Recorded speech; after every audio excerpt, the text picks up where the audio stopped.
पर्वत मुनी आणि नारद मुनी नावाचे जे आहे, नारद मुनीला आपण ओळखता सर्वजण, सर्वांनी निदान ऐकलंय. नारायण एक मंत्राचा जप करतात, देवर्षी नारद. हा, देवर्षी, देवामधले ऋषी, देवताच आहेत, एक देवते ब्रह्मदेवाचे पुत्र आहेत, मानस पुत्र ऋषी आहेत. ऋषितुल्य व्यक्तिमत्व आहे, इंद्रियावर विजय मिळवलेला आहे. आणि सतत ऋषीचा अर्थ काय आहे? इंद्रियांचं दमन करून ऋषिकेन भक्ती देशेव उत्तम, उत्तम भक्ती, भगवंताची भक्ती करतात, आपले इंद्रिय भगवंताच्या भक्तीत लावतात, म्हणून ऋषी आहे. देवर्षी नारद एकदा रस्त्यानं चाललेले असताना एक माणूस भेटला त्यांना, आणि पृथ्वीवर, आणि पृथ्वीवर भ्रमण करत असताना एक माणूस भेटला, त्याचं नाव होतं मृगहरी. तो अंगुलीमान नाही, मृगहरी. मृगहरी नावाचा एक शिकारी भेटला त्यांना. मृग नावाचं, मृग म्हणजे हरी, आणि शिकारी किंवा आरी म्हणजे हरणाचा शत्रू. आणि त्याचं असं वैशिष्ट्य म्हणतात, हा इतका क्लिष्ट माणूस होता, एवढा दुराचारी होता की तो काय करायचा, प्राण्यांना पकडायचा आणि अर्ध कापायचा, पूर्ण कापत नव्हता, अर्ध कापून रस्त्यावर फेकून द्यायचं. आणि 2-4 पशु दिवसभरात कापले की त्याला आनंद वाटायचा, हसू यायचं त्याला. तडफडून मारतात ना, त्यांची तडफड पाहून त्याला मज्जा वाटायची, त्याला आनंद वाटायचा. जंगलातले अर्धवेले पशु नारदांनी बघितणारे आहे, खूप दृष्ट माणूस हा. एवढं सुंदर बछडे, छोटे छोटे ससे आहेत, हरणं आहेत, आणि छोटे छोटे हे जे प्राणी आहेत, बछडे आहेत, त्यांना कोणी मारलं असं, गाईचे बछडे मारून टाकलेले.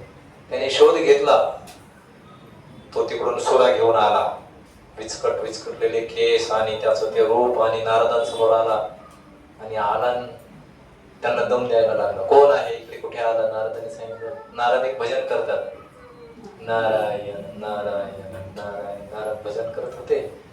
त्याला विचारलं, तुझं नाव काय? तो म्हणला, माझं नाव मृगहरी. म्हणला, हे कोणी मारले सगळे? नारद म्हणाले, अरे ती कोणी मारले सगळे प्राणी? मी मारले म्हणा, सगळ्या पठ्ठ्याने मारले सगळे. अरे म्हणे, असं का केलं? पण तुला काही वाटत नाही यांना का मारले? नारदांनी अवस्थेमध्ये तू मारलं, निदान कमीत कमी यांना पूर्ण तरी मारून टाकायचंय. तो म्हणला, नाही, पण पूर्ण मारल्यावर मला आनंद वाटत नाही, हे तडफडले की मला मज्जा येते, त्यामुळे मी मारतो. नारद म्हणाले, किती दुर्दैव याचा. पण नारद जे आहे त्यांचा प्रभाव असा आहे, त्या मृगहरीला भेटल्यामुळे मृगहरी बरोबर बोलत असताना हळूहळू जेव्हा नारदाबरोबर संवाद करत होता, साधू संग सर्व शास्त्र एक आहे, लो मात्र साधू संग सर्व सिद्धी है. साधूचा संघ असा असतो, हळूहळू हृदयातले काय होतात, कल्मश किंवा हृदयातली क्रूरता त्याची कमी व्हायला लागली. नारदांना तो प्राणी दाखवत होता, हसत होता. नारदजी म्हणजे असं नाही, यांना पूर्ण मारून टाकत चाल. पण त्या संगतीचा परिणाम असा झाला की असा कोण माणूस आहे की मला आतापर्यंत कोणी काही सांगितलं नाही, माझ्यासमोर कोणी उभं राहत नाही, केवळ मला पाहिलं तरी माणसं काय होतात, पळून जातात. माझी दहशत एवढी आहे, हा कोण माणूस आहे, साधा विना घेऊन उभा आहे, अशी कशी शक्ती आहे? म्हणून घाबरायचा प्रयत्न केला, दात विचकले, केस इकडे तिकडे केले, सुरा घेतला. नारदजी घाबरले नाही. नारदजी म्हणाले, हे बघ मृगहरी, ही गोष्ट चांगली नाही, इतरांना मारणं ही चांगली गोष्ट नाही. बघ बरं त्याचा जीव कसा तडफडतोय, आणि तुला कोणी असं मारलं तर? त्याच्या हळूहळू लक्षात आलं, अरे हा, मला मारलं तर मी कसा तडफडेल? मग सांगितलं, हे बघ, हे सगळे प्राणी एक दिवस तुला येऊन एक जण पुन्हा मारित राहील, दर जन्म तू येशील आणि प्रत्येक जण तुला मारत राहील, चालेल का तुला? दरवेळेस तू असं तडफडून भरशील ना? त्याच्या मनामध्ये आलं, अरे हा खरं आहे, मी बऱ्याचशा चुका केल्या, दुराचार एवढं वर्तन चुकीचं घडलं. मृगहरीला सांगितलं, हे बघ, असं करत नको जाऊ, मारायचे तर पूर्ण मार, नाही तर मारत जाऊ नको, त्यांना तडफडू नको.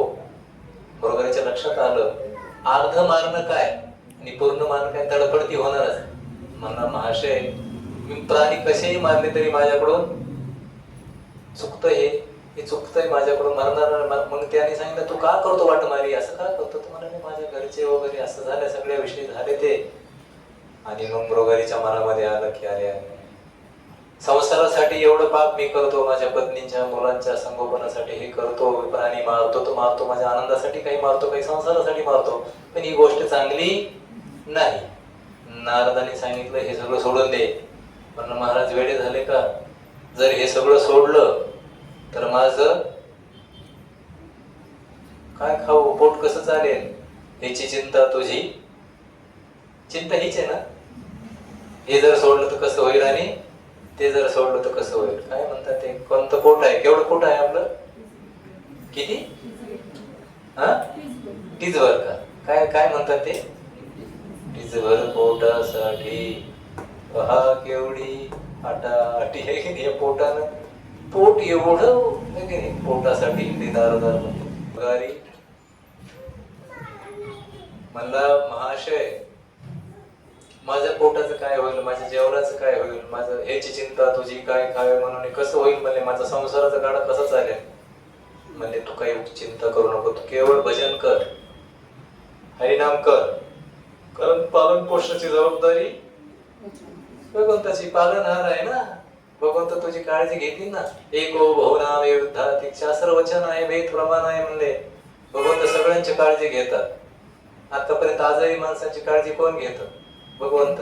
बालकांची काळजी कोण घेत आहे, भगवंत. म्हाताऱ्याची काळजी कोण घेत आहे, कोणाचे ते रूपाने घेत आहेत ना. म्हातारी काय कामं करतात, म्हातारी माणसाला स्वतःचा देह उचलत नाही, काय काम करायचं तर पण त्याच चालू आहे. बालक काय कामं करतात, पाणी काय करतात, पण त्यांची काळजी भगवंत घेतात. आजाऱ्याची घेतात, बालकांची घेतात, तुझी सुद्धा घेते. तू भजन कर.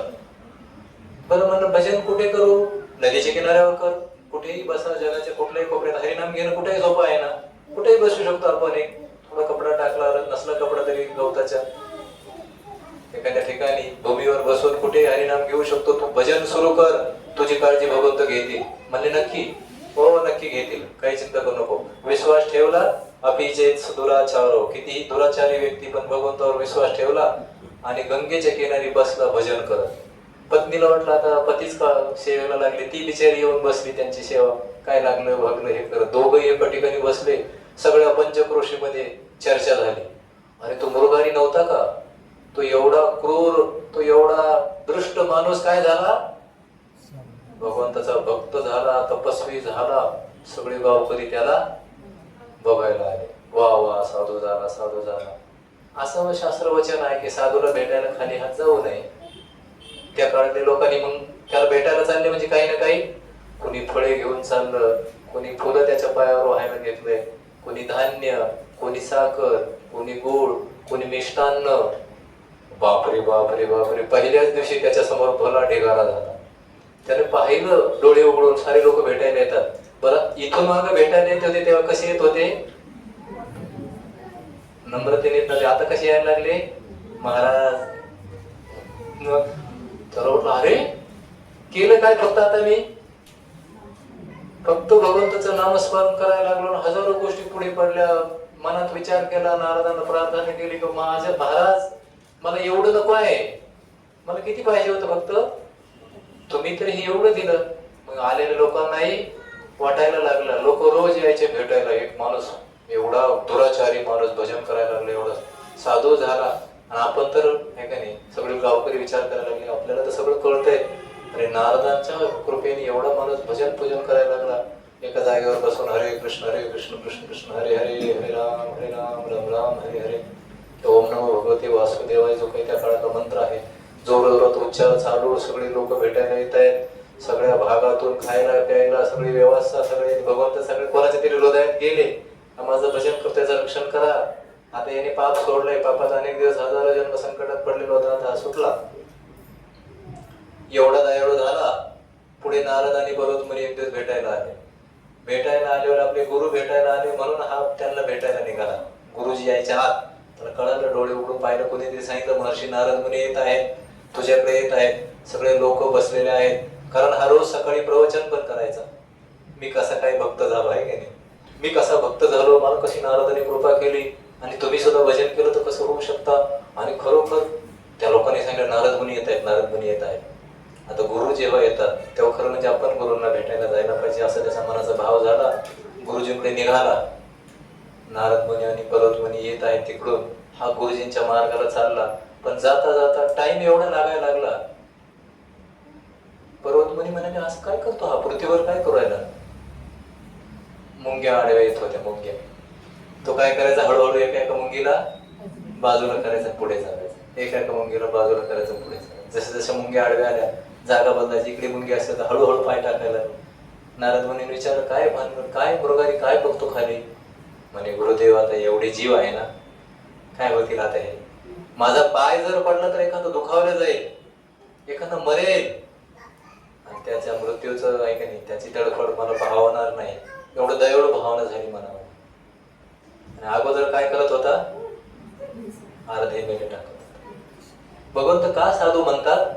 कारण काय करतं त्याच्या हृदयामध्ये भगवंत त्याची काय करतात? पूर्ण शुद्धीकरण करतात. जसं शुद्ध विचार पाहिजे, प्रभूजी ते म्हणत होते ना, आपले विचार कोण आपणही म्हणत ना, शुद्ध पाहिजे आपले विचार, आहे की नाही? आपले आचरण शुद्ध पाहिजे, विचार शुद्ध पाहिजे. आपले विचार शुद्ध व्हायला काय केलं पाहिजे? आपण जप केला पाहिजे. म्हणा सर्वजण, हरे कृष्णा कृष्णा कृष्णा हरे हरे, हरे राम राम राम हरे हरे. बाहेर आपल्याला कपडे धुवायला साबण वगैरे आहेत, निरमा आहेत. मन धुवायला काय आहे? जपच आहे की नाही? बाहेरून आपण कपडा धुवू, आपली जखम जर खराब झाली तर काय ती कशाने साफ करतात? डेटॉल वगैरे. बाहेरच्याला सगळं आहे, आतमध्ये काय करायचं? मग मध्ये साफ केली पाहिजे की नाही आपली चेतना?